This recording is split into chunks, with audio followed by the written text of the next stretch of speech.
नमस्कार दोस्तों, स्वागत है आपका मेरे चैनल पर। तो दोस्तों, आज मैं आपको बताने जा रहा हूं नेल्सन मंडेला अंतर्राष्ट्रीय दिवस के बारे में, यानी इंटरनेशनल नेल्सन मंडेला डे के बारे में।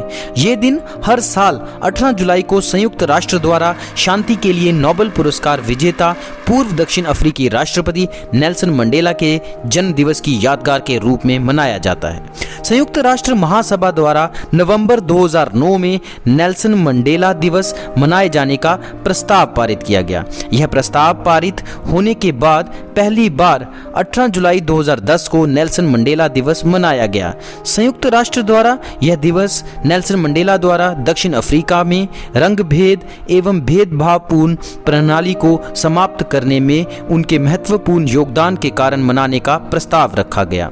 अब्राहम लिंकन और मार्टिन लूथर किंग के विचारों को मानने वाले, दक्षिण अफ्रीका के गांधी के नाम से जाने जाने वाले नेल्सन मंडेला का जन्म वासा नदी के किनारे ट्रांस्की के मवेंजो गांव में 18 जुलाई 1918 को हुआ था। मंडेला अभूतपूर्व और वीर इंसान थे। वे ऐसी शख्सियत थे जिनका जन्मदिन नेल्सन मंडेला अंतर्राष्ट्रीय दिवस के रूप में उनके जीवन काल में ही मनाया जाने लगा था।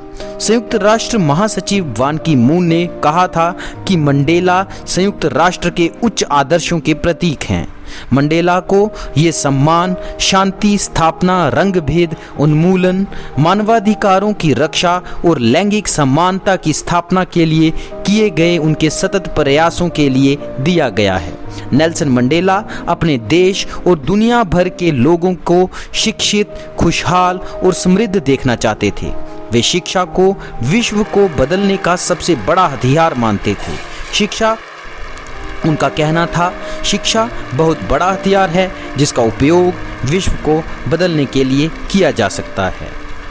उन्होंने कहा, मेरी कल्पना एक ऐसे लोकतांत्रिक और मुक्त समाज की है जहां सभी लोग सौहार्दपूर्वक रहें और जिन्हें बराबर का मौका मिले। उन्होंने कहा, ये वो सोच है जिसे हासिल करने के लिए मैं जीना चाहता हूँ, लेकिन अगर ज़रूरत पड़ी तो इसके लिए मैं मरने को भी तैयार हूँ। उन्हें साल 1964 में आजीवन कारावास की सजा सुनाई गई। उन्हें साल 1964 से साल 1990 तक रंग भेद और अन्याय के खिलाफ लड़ाई के चलते जेल में जीवन के 27 साल बिता।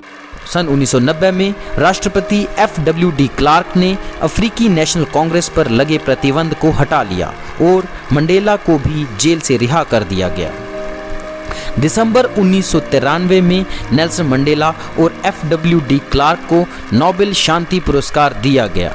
5 महीने के बाद दक्षिण अफ्रीका के इतिहास में पहली बार लोकतांत्रिक चुनाव हुए और सभी नस्लों के लोगों ने उसमें मतदान किया। नेल्सन मंडेला राष्ट्रपति चुने गए। राष्ट्रपति के रूप में उनके लिए सबसे बड़ी चुनौती बनी गरीबों के लिए घरों का इंतजाम। दक्षिण अफ्रीका के बड़े बड़े शहरों में स्लम और झोंपड़पट्टियों की बस्तियां नजर आती रहीं। उन्होंने अपने सहयोगी थाबो अम्बेकी पर सरकार की प्रशासनिक जिम्मेदारियां डाली और अपना ध्यान दक्षिण अफ्रीका की नई छवि को दुनिया के सामने पेश करने में लगा दिया। 1990 में भारत ने उन्हें देश के सर्वोच्च पुरस्कार भारत रत्न से सम्मानित किया। मंडेला भारत रत्न पाने वाले पहले विदेशी हैं। उनका 5 दिसंबर 2013 को फेफड़ों में संक्रमण हो जाने के कारण हॉटन जोहान्सबर्ग स्थित अपने घर में निधन हो गया। तो दोस्तों, कैसी लगी आपको मेरी ये वीडियो? प्लीज़ कमेंट सेक्शन में ज़रूर बताएं और लाइक, शेयर और सब्सक्राइब करना ना भूलें। धन्यवाद।